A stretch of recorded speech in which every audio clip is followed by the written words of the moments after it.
Dahulu kala, ada seorang raja jahat yang bernama Prabu Baka. Dia suka mengorbankan manusia setiap hari. Dia memiliki preferensi untuk membunuh orang muda. Prabu Baka memiliki seorang patih yang singkat dan beriman bernama Patih Gupala. Aku adalah raja kerajaan dan kamu adalah masyarakatku. Kalian semua harus mematuhi peraturanku. Hahaha. Maha suci Tuanku. Gubernurku, kemarilah. Saya ingin makan seseorang. Saya lapar. Tuanku, seluruh masyarakat kami telah dimakan. Siapa yang ingin menjadi berikutnya? Temukan di kerajaan lain. Hahaha. Tapi Jangan mengeluh. Pergilah segera. baiklah, saya akan temukan di kerajaan Pengging. Apa yang Anda pikirkan tentang itu, tuanku? Ide yang luar biasa. Latih semua prajurit kita untuk mengalahkan kerajaan Pengging. Apakah kamu mengerti apa yang saya maksud? Kesenangan adalah milikmu, tuanku. Bagus. Percepat. Apalagi di kerajaan Pengging. Raja Pengging Prabu Damarmaya memiliki kehidupan yang indah dengan putranya yang bernama Bandung Bondowoso dan masyarakatnya. Semua orang sangat senang tinggal di sana. Pangeran Pengging telah direncanakan untuk menjadi raja. Bandung Bondowoso telah melakukan meditasi sebelum dia berharap menjadi raja. Anakku, tahukah Anda bahwa kerajaan kita adalah kerajaan terbesar di Jawa? Sekarang, saya terlalu tua untuk memimpin kerajaan ini. Suatu hari, Anda harus menggantikan posisi saya menjadi raja. Saya belum siap menggantikan posisimu, ayah. Kamu harus siap. Saya khawatir tetangga kita akan melihat kelemahan ini untuk mengalahkan kerajaan kita. Ayah, jangan panik. Aku akan melindungi kerajaan ini selama aku masih bernafas. Benar, kita harus siap sama sekali. Aku akan memberimu semua sihirku. Setelah itu, Anda akan siap memimpin kerajaan kami dan melindungi seluruh masyarakat kami. Terima kasih banyak, ayahku tercinta. Pembayun, Bendoro, dan putri mereka Roro Jonggrang sedang berada di kamar tidurnya. Putriku, saya baru saja mendengar isu bahwa kerajaan kita akan menyerang dengan kerajaan Pengging. Apakah kamu yakin, Pembayun, benarkah kerajaan kita akan berperang? Ya putriku, kami mendengar dari raja kami kata-kata ketika dia berkata kepada Patih Gupala. Jadi, apa yang akan ayahku lakukan? Raja akan mempersiapkan strategi dan masyarakat untuk perang. Semoga kerajaan kita menang. Saya dengar anak Pengging itu laki-laki tampan. Apa yang kamu katakan? Saya tidak peduli tentang itu. Saya berharap ayah saya akan baik-baik saja. Sekarang, bersihkan kamarku.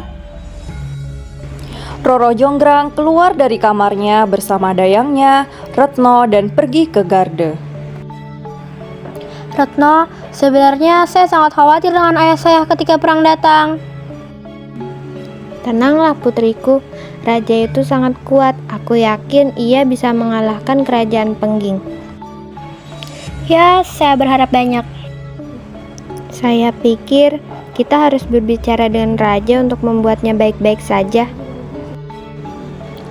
Roro Jonggrang dan Retno pergi ke kamar raja. Ayah akan berperang ke kerajaan Pengging. Apakah tepat? Tentu saja iya. Jadi, apa yang akan ayah lakukan? Tenang, semuanya sudah disiapkan. Seminggu kemudian, Apakah kamu siap untuk membunuh mereka? Ya, saya sudah menyiapkan beberapa strategi. Saya percaya bahwa kita akan menang dalam perang. Ya, saya juga. Saya harap kami baik-baik saja dan kami akan menang. Saat perang terjadi, Raja Pengging bertemu dengan Raja Baka dan patihnya. Hei Prabu Damarmaya, apakah kamu siap untuk dikirim ke neraka? Apakah kamu bercanda? Anakku lebih baik darimu. Aku akan membunuhmu dan mengambil paksa kerajaanmu. Apakah kamu yakin seberapa kuat putramu? Kekuatanku lebih tinggi dari putramu. Aku akan membuatmu menyerah di depanku. Kamu harus menghadapi anakku dulu. Baik, saya akan mengutus patih saya untuk membunuh anakmu terlebih dahulu. Dalam pertarungan sengit, Bandung Bondowoso membunuh Patih dan Prabu Baka. Setelah Raja Baka wafat, putrinya sangat sedih. Aduh ayah, alangkah sayangnya ayah. Kenapa ya cepat sekali meninggalkan kami sebelum saya menikah?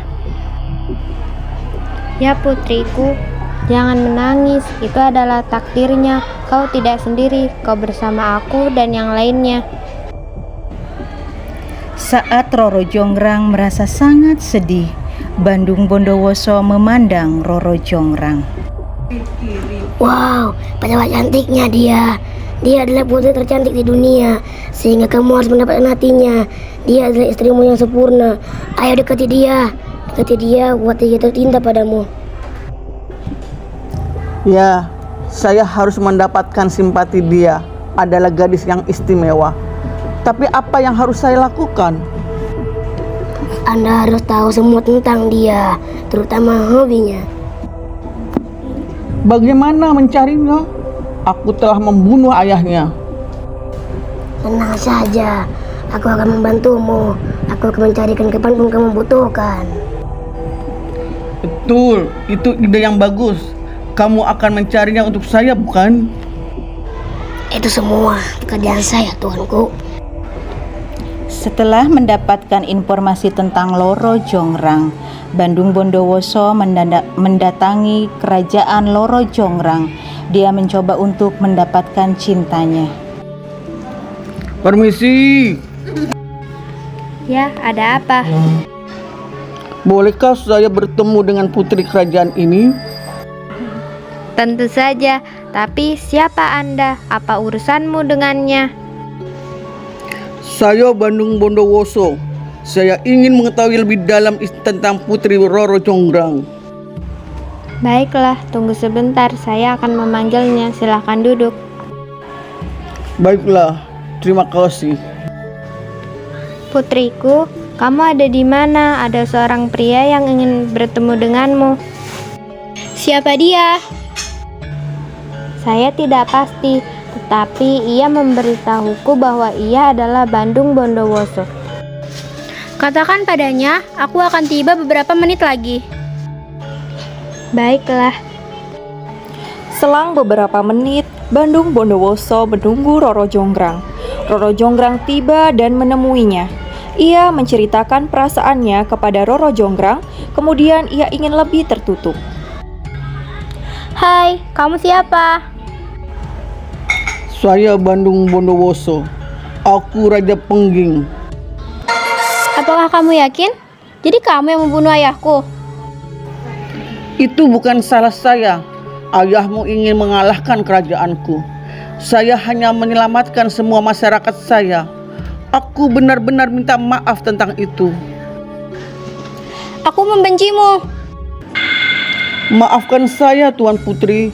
Sekarang saya ingin membuat kebebasan bagi kita. Itu sebabnya saya datang ke sini. Apa yang kamu inginkan? Maukah kamu menikah denganku? Aku ingin menyatukan kerajaan kita. Saya harus berpikir dulu. Baiklah, aku akan menunggumu putriku. Tapi sekarang aku harus pergi. Aku punya beberapa janji. Setelah Bandung Bondowoso pergi ke kerajaan, sang putri menceritakan kepada para dayangnya apa yang telah mereka diskusikan. Bandung Bondowoso mau menikah denganku. Apa yang harus saya lakukan? Aku benar-benar takut jika aku menolaknya. Jika kamu tidak mau menikah dengannya, maka Anda harus menolak dengan sopan dengan memberinya syarat yang tidak mungkin dilakukan olehnya. Apa yang harus saya lakukan, ayahku? Tuanku, berikanlah keajaibanmu untukku. Saya punya ide. Putriku, beri dia syarat yang tidak mungkin dengan memintanya membuat sumur yang dalam dan 1000 candi dalam 1 malam. Itu ide yang bagus. Dari mana Anda mendapatkan ide itu? Betapa pintarnya kamu, Dayangku. Kemudian Roro Jonggrang memikirkannya sendiri. Pagi harinya, Bandung Bondowoso datang lagi untuk meminang Roro Jonggrang. Kamu seperti mentari di setiap pagi yang selalu menyinari hatiku hingga aku bisa menatap wajah cantikmu. Roro, mungkin terlalu cepat untukmu. Saya ingin menikah denganmu. Jadi apa keputusanmu? Sudah kupikirkan tadi malam. Sebenarnya aku ingin menikah denganmu, tapi aku memiliki 2 persyaratan untukmu. Apa saja persyaratan itu, tuan putriku yang cantik? Dengarkan aku baik-baik. Kamu harus membuat sumur dan candi ini dalam 1 malam untukku. Bisakah kamu melakukan itu? Apapun yang kamu inginkan, saya akan melakukannya karena hati saya telah mengaturmu. Yakin tentang itu? Saya sangat yakin. Saya akan membuktikan janjiku. Jangan membuatku kecewa padamu. Baiklah, ini akan siap untuk kamu keesokan paginya. Sekarang saya harus pergi. Saya ingin memulai pekerjaan saya. Sampai jumpa keesokan paginya, perapianku yang manis.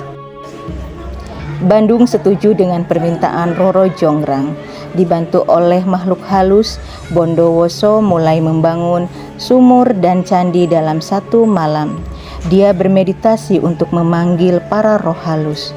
Setelah roh halus muncul, dia menceritakan apa yang dia inginkan. Anak buahku, kamu harus membantu saya membangun sumur dan 1000 candi dalam 1 malam. Baiklah, tuanku.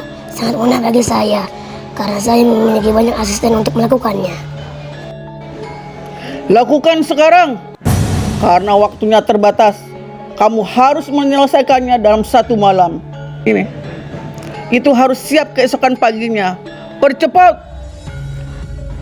Baiklah, tuanku. Para makhluk halus mulai melakukan pekerjaan itu. Dia menyuruh asistennya untuk membantunya. Hai asistenku, mari kita lakukan pekerjaan ini. Kita harus membantu bos kita. Oke, pergi. Makhluk halus membangun sumur dan candi. Menjelang tengah malam, pekerjaan makhluk halus hampir selesai. Roro Jonggrang tahu Bandung lebih pintar darinya. Tiba-tiba dia mendapat ide. Dia membangunkan semua orang di istana dan memerintahkan mereka untuk membuat suara gaduh sehingga ayam jantan mengira hari sudah fajar. Jadi semua para makhluk halus pergi. Roro Jonggrang dan para dayang pergi ke Bandung Bondowoso untuk menyatakan jika Bandung Bondowoso gagal memenuhi tugasnya. Bandung Bondowoso, kamu gagal memenuhi permintaanku, jadi kamu tidak bisa menikah denganku. Tapi hampir selesai. Saya sudah membuat 1 sumur dan 999 candi. Tapi Anda telah berjanji kepada saya untuk memenuhi persyaratan saya untuk membuat 1000 candi. Tetapi karena Anda tidak dapat menyelesaikan pekerjaan ini, Anda tidak dapat menikah dengan putri saya. Akhirnya Bandung Bondowoso menyadari bahwa Roro Jonggrang telah membohonginya. Para makhluk halus kembali dan memberitahu kepada tuannya bahwa hari masih tengah malam. Bandung Bondowoso sangat marah kepada Roro Jonggrang. Kamu penipu, kau berbohong padaku. Kamu membuat saya sangat marah. Aku akan menjadikanmu sebagai patung untuk menyelesaikan candi ini. Seketika sang putri berubah menjadi patung. Mengetahui hal itu, Bandung Bondowoso menyesalinya dan pergi ke negeri yang indah. Kemudian orang-orang menyebut patung itu sebagai Candi Prambanan dan patung Roro Jonggrang.